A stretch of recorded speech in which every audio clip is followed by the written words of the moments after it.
ang mahaba kong naging boyfriend is Japanese. So, ang una-una talaga, may crush naman talaga ako sa kay Justin. Kung gaano katindi ang kompetisyon sa isla ng Palau, ganon din katindi ang mga issue at intrigang ikinakabit sa mga Survivor Philippines Season 2 castaways.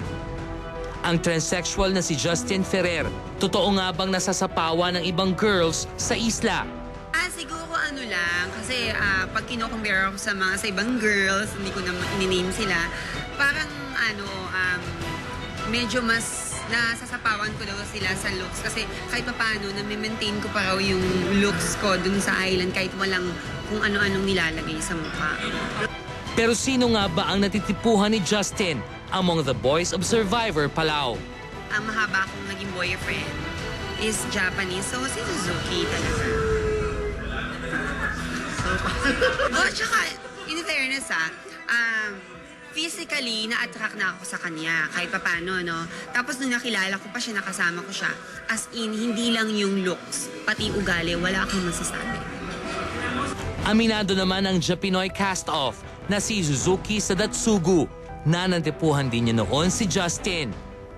Natutuwa naman ako sa sinasabi ni Justin na ako yung siguro may crush sa akin na ganito. So, ang una-una talaga, may crush naman talaga ako sa kay Justin. Nung first day, talagang maganda siya, talagang ayun. May gusto mo talaga sa kanya. Tapos malalaman ko, nakikita ko siya ng nakikita ko naman siya na trisexual siya. Hindi naman mag-turn off. Kahit ngayon, manadama ko kay Justin, hanggang sa magkapatid lang kami. Hanggang sa kaibigan. Yung parang friend lang kami.